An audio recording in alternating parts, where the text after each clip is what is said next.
Um bom dia na paz de nosso Senhor e Salvador Jesus Cristo. Eu quero fazer uma leitura juntamente com você, aqui hoje, no livro de Levítico, no capítulo 10, no versículo 1, a seguir. Diz assim a palavra: E os filhos de Arão, Nadab e Abiú, tomaram cada um o seu incensário, puseram neles fogo, puseram incenso sobre ele, e trouxeram fogo estranho perante a face do Senhor, que não lhes ordenara. Então saiu fogo de diante do Senhor e os consumiu, e morreram perante o Senhor. E disse Moisés a Arão: Isto é o que o Senhor falou, dizendo: Serei santificado naqueles que se chegam a mim, e serei glorificado diante de todo o povo.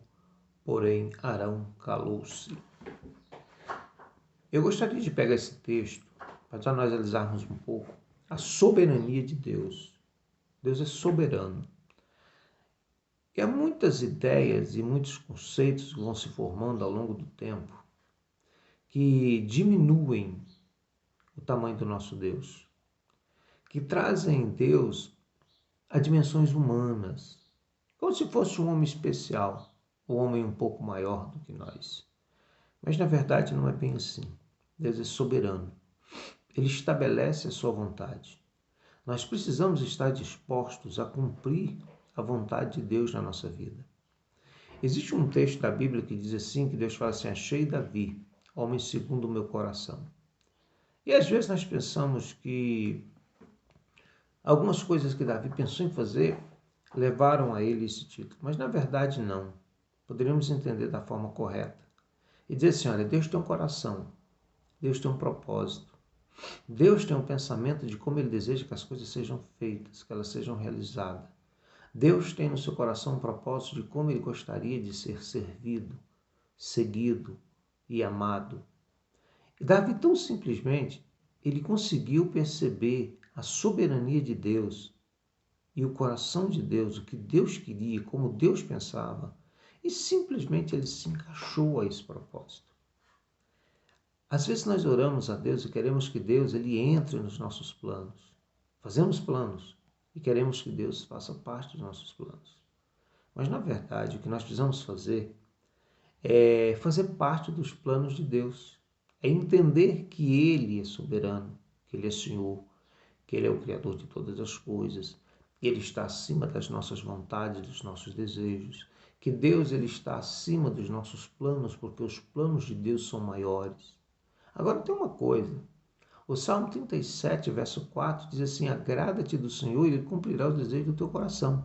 Tem coisas que nós temos na vida que é nossa, os nossos sonhos, os nossos desejos, a nossa particularidade. Um carro, uma casa, algum bem material, é o nosso desejo. E Deus ele é tão fiel e tão bom que Ele nos deixa possuir, que Ele nos deixa ter, que Ele nos deixa alcançar esses sonhos insignificantes que nós temos comparado com o significado dos planos e dos sonhos de Deus na nossa vida, porque nós nos agradamos dele. O que nós vemos aqui é que Deus separou a família de Arão para o sacerdócio. E Deus acendeu o fogo do altar. Aquele fogo nunca poderia se apagar, ele nunca poderia ser apagado. A Bíblia diz que os filhos de Arão pegaram o incensário deles e eles colocaram fogo. Pegaram um fogo comum, um fogo produzido pelo homem, e trouxeram diante do altar de Deus. A Bíblia diz assim, olha, eles trouxeram fogo, fizeram algo que Deus não havia ordenado. O que aconteceu com eles? A Bíblia diz que saiu fogo do altar e matou os dois queimados diante do altar. Simplesmente porque eles levaram fogo que Deus não havia ordenado que fosse colocado no altar. O fogo do altar lá dentro, ele teria sido tirado do altar lá de fora. Aquele fogo que seria levado para o altar de incenso lá dentro do tabernáculo, era o fogo que estava ardendo no altar lá fora, no átrio. Olha bem, Deus é soberano. Ele tem seus planos, seus projetos, ele tem aquilo que ele deseja alcançar através da nossa vida, da individualidade dos nossos ministérios e dos nossos trabalhos. Mas às vezes nós queremos diminuir Deus e colocar Deus como um servo, como alguém que responde oração, como alguém que faz a nossa vontade, alguém que nós vamos pensar, vamos planejar e simplesmente ele vai encaixar, ele vai fazer as coisas acontecer. Não é esse o Deus da Bíblia. O Deus da Bíblia ele estabelece planos, ele tem metas, ele tem objetivo, ele sabe o que quer fazer e como que nós devemos fazer. Se você atentar para o cuidado de Deus na construção do tabernáculo que atravessou o deserto com o povo de Israel, Deus deu todas as medidas, plantas e planos a Moisés. Não foi nenhum arquiteto que desenhou aquilo, arquiteto humano que desenhou aquilo. Moisés não apelou ao talento humano de um arquiteto para fazer aquilo, não. Deus deu as medidas, Deus deu o modelo, Deus deu toda a simbologia que ele queria que fosse edificado. Moisés não era capaz de edificar aquilo porque ele não tinha os talentos humanos para a execução da obra. E ele se preocupou com isso. Então Deus disse assim: Moisés, eu vou te dar a Bezaleel e a Oliabe. Eu capacitei eles para serem artesãos, para fazerem, para edificarem e para construir em cima para moldar prata, ouro, madeira, qualquer objeto que haja necessidade de ser moldado, eles vão moldar. Deus ele estabeleceu como faria. Ele deu um projeto a Moisés e Moisés só tinha de seguir o projeto. Olha, o nosso ministério de oração ele tem duas vertentes. Se você abrir no capítulo 7 de Mateus, você vai ver Jesus falar assim, que aquele que pede recebe, aquele que busca encontra, aquele que bate na porta, a porta se abre. Aí diz assim, qual é o pai que o filho lhe pede um ovo e ele dá um escorpião? Qual é o pai que o filho lhe pede pão e ele dá uma pedra? Qual é o pai que o filho lhe pede um peixe e ele dá uma serpente?